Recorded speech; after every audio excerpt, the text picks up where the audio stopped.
போட்டித் தேர்வை எவ்வாறு எதிர்கொள்வது என்பது பற்றி இந்த பதிவில் பார்ப்போம். பொதுவாகவே தேர்வு முடிவுகள் குறித்த பயம் பள்ளி மாணவர்களுக்கு மற்றும் போட்டித் தேர்வு எழுதுபவர்களுக்கு இருப்பது வழக்கம். பள்ளி படிப்புக்கு பிறகு கல்லூரி தேர்வுகளை பெரும்பாலானோர் எளிதாக கடந்து விடுகிறார்கள். ஆனால் போட்டித் தேர்வு ஒரு படிப்பில் சேருவதற்கான சிறப்பு தேர்வு எனும்போது அதற்கு தயாராக தொடங்குவது முதல் தேர்வை எதிர்கொண்டு வெற்றி காண்பது வரை அதிக சவால் நிறைந்த பயணமாகவே இருக்கிறது. வெற்றிக்கான முதலீடு. போட்டித் தேர்வை எழுத விரும்பும் மாணவர்கள் ஒருவர் அதற்காக அதிக நேரத்தை முதலீடு செய்ய வேண்டி வரும். அதிக உழைப்பும் பயிற்சியும் அவசியம். சுயமாக தயாராக முடியாத பட்சத்தில் பயிற்சியும் அவசியம். பயிற்சிக்காக பணத்தை செலவழிக்க வேண்டிய சூழல் ஏற்படும். இந்த காரணங்களாலும் அதிக போட்டி நிறைந்ததாக இருக்கும் என்பதாலும் பள்ளி கல்லூரி தேர்வுகளை விட இது சற்று வேறுபட்டது என்பது அனைவரும் அறிந்தது. மேலும் போட்டித் தேர்வு என்பது ஒரு குறிப்பிட்ட இலக்கை அடிப்படையாக கொண்டது. அதற்கென நேரமும் உழைப்பும் முதலீடு செய்யப்படும் போது தேர்ச்சி பெற்று இலக்கை எட்டினால் மட்டுமே அந்த முதலீடு பயன் அடைந்ததாக கருதப்படுகிறது. இல்லையென்றால் அது வீணாக்கப்பட்டதாகவும் இழப்பாகவும் புரிந்து கொள்ளப்படுவதால் மன அழுத்தம் ஏற்படுவதற்கான சாத்தியம் அதிகரிக்கிறது. தோல்வியின் காரணமாக ஒருவருக்கு எழும் கோபம் அல்லது வருத்தம் தன் மீது திரும்பும்போது அவருக்கு அளவு கடந்த மனப்பதற்றம் ஏற்படலாம். அது சில நேரத்தில் வாழ்க்கை பற்றிய எதிர்மறை எண்ணங்களும் தோன்றவும் காரணமாகிறது. போட்டித் தேர்வுக்காக போட்டியிடும் நபர்களை விட அவர்கள் போட்டியிடும் இடங்களுக்கான எண்ணிக்கை குறைவாகவே இருக்கும். இதனால் முதல் கட்டத்திலே அனைவரும் வெற்றி கிடைப்பது அரிது. உதாரணமாக யுபிஎஸ்சி மருத்துவத்துறை தேர்வுகளுக்கு முயல்பவர்கள் லட்சக்கணக்கில் இருப்பார்கள். ஆனால் அதற்கான இடங்கள் சில ஆயிரங்கள் தான் இருக்கும் என்கின்ற நிலையில் போட்டித் தேர்வுகள் என்பது திறனறி தேர்வு என்பதை தாண்டி ஒரு வகையான ஃபில்டரிங் மெக்கானிசம் என்பதை புரிந்து கொள்ள வேண்டும், தவிர்க்க முடியும். போட்டித் தேர்வுக்கு தயாராகும் முன்பு கிடைப்பது வெற்றியோ தோல்வியோ மேற்கண்ட அடிப்படையை புரிதலை மனதில் வைத்து கொண்டால் எதிர்மறை எண்ணங்கள் ஏற்படுவதை தவிர்க்கலாம். இந்த முறை இல்லை என்றால் என்ன, மீண்டும் ஒரு முறை முயன்று பார்ப்போமே என்று நினைக்க வேண்டும். இல்லையென்றால் வேறு வாய்ப்புகள் இருக்கின்றன என்பதையும் மாணவர்கள் புரிந்து கொள்ள வேண்டும். பெற்றோர் சுற்றத்தினர் தன் மீது வைத்திருக்கக்கூடிய நம்பிக்கையை காப்பாற்ற வேண்டி ஒருவர் சுயமாகவே தனக்கு அழுத்தத்தை ஏற்படுத்தி கொள்வதற்கான சாத்தியங்கள் இருக்கின்றன. போட்டித் தேர்வுக்கு சரியாக நேர மேலாண்மை. குறைந்தது 8 மணி நேரம் உறக்கம், சத்தான உணவு, போதிய அளவு நீர் அருந்துதல், சிறிய அளவில் உடற்பயிற்சி, தசைத்தளர்வு பயிற்சி, மூச்சு பயிற்சி, குழு கலந்துரையாடல் ஆகியவற்றை சரியாக கடைபிடிப்பது நல்லது.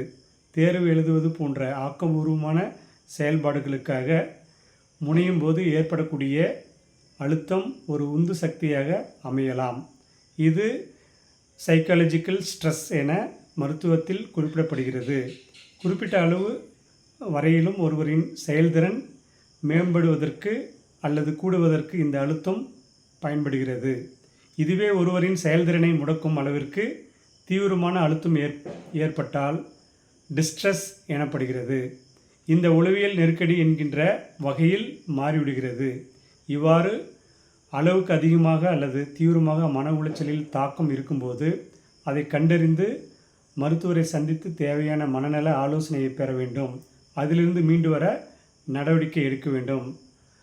போட்டித் தேர்வுக்கு தயாராகும் மாணவர்கள் அச்சத்தில் இருந்து மீள தமிழ்நாடு அரசு பல்வேறு நிகழ்ச்சிகள் மாணவர்களுக்கு, அதே போல் போட்டித் தேர்வுக்கான பயிற்சி அரசாங்கமும் வழங்குகிறது. எந்த ஒரு போட்டித் தேர்வும் எதிர்கொள்ள தயாராக இருக்க வேண்டும். ஒரு தேர்வை எழுதி வெற்றி பெற்றால் சந்தோஷம், வெற்றி பெறவில்லை என்றால் நாம் எந்த அளவுக்கு தயாராக இருக்கிறோம், எதில் நம்ம வீக்காக இருந்தோம், எதை மீண்டும் நம்ம நல்ல அதற்கான பயிற்சி எடுத்து முயற்சி எடுக்க வேண்டும் என்பதையெல்லாம் ஒவ்வொருத்தரும் அவங்களுடைய சுய அறிவை பயன்படுத்தி தன்னுடைய அறிவை வளர்த்தும் பட்சத்தில் வெற்றி உறுதி. போட்டித் தேர்வு என்பது பல பேர் அந்த தேர்வுக்கு தயாராகும்போது நாம் எப்படி தயாராகிறோம், எவ்வளோ நேரம் அதற்காக செலவிடுகிறோம். கடின முயற்சியும் கடின பயிற்சியும் இருந்தால் ஒரு வெற்றி நிச்சயம். ஒரு தோல்வியே வெற்றிக்கு அறிகுறி. ஒரு தேர்வு எழுதி கிடைக்கலன்னா ஏன் கிடைக்கல, எதனால் கிடைக்கல, நம்ம எந்த இதில் வீக்காக இருக்கோம், அதை நம்ம எப்படி தயார்படுத்திக்கணும் என்ற நிலையை மாணவர்கள் உருவாக்கி கொள்ள வேண்டும். இப்பொழுது போட்டித் தேர்வு டிஎன்பிஎஸ்சி குரூப் 4, குரூப் 1, எஸ்ஐ போன்ற தேர்வுகள் அறிவிப்பு வெளியிடப்பட்டு தேர்வுக்கான தேதி கொடுக்கப்பட்டுள்ளது. இதற்கு தயாராகும் மாணவர்கள் மிக சிறந்த முறையில் தயாராகலாம். அடுத்தது குரூப் 2 ஜூலை 15ஆம் தேதி என்பதை ஏற்கனவே டிஎன்பிஎஸ்சி இந்த தேதியில் வெளியிடப்படும் என்று கொடுக்கப்பட்டுள்ளது. அதனால் பல்வேறு தேர்வுகள் தொடர்ந்து வந்த வண்ணம் உள்ளது. அதற்கு நாம் தொடர்ந்து நல்ல முயற்சி எடுத்து படிப்போமானால் கண்டிப்பாக தேர்வில் வெற்றி பெறுவது உறுதி. அதே போல் இன்றைக்கி நம்ம +2 முடிச்சுட்டு நீட் தேர்வு, ஜேஇ, கியூட் எக்ஸாம் மாதிரி பல என்ட்ரன்ஸ் நுழைவுத் தேர்வுக்கு தயாராகும் மாணவர்களும் ஒரு டைமில் இப்போ +2 முடித்த உடனே ஒரே மாதத்தில் போய் எழுதியிருப்பீங்க. கிடைக்கல அப்படின்னா எந்தளவுக்கு இந்த கொஷின் கேட்டிருக்காங்கன்றதை தெரிஞ்சுக்கிட்டு அதற்கு முழு ஈடுபாடாக முழு நேரத்தை ஒதுக்கி ஓராண்டு 2 ஆண்டு அப்படின்னு படிக்கிற மாணவர்கள் ஈஸியாக இந்த நீட் எக்ஸாமோ ஜேஇஓ இதெல்லாம் பாஸ் பண்ணி லைஃப் நல்லா செட்டில் ஆகிடுறாங்க. ஸோ அதனால் நமக்கு பொறுமையும் வேணும். அந்த தேர்வுக்கு தயாராகிறதுக்கு நம்மளை எப்படி தயார்படுத்திக்கணும் அப்படின்ற நல்ல வழிகாட்டுதலுடன் படிப்போமானால் வெற்றி உறுதி. அதை பயிற்சியும் முயற்சியும் சரியாக இருந்தால் வெற்றி நிச்சயம். நம்ம யூனிக் அகாடமியில் பல்வேறு போட்டித் தேர்வுக்கான பயிற்சி கொடுத்துட்ருக்கோம். நீங்கள் இந்த தேர்வுக்கு தயாராகும்னு நினச்சிங்கன்னா யூனிக் அகாடமியில் தொடர்பு கொள்ளுங்கள்.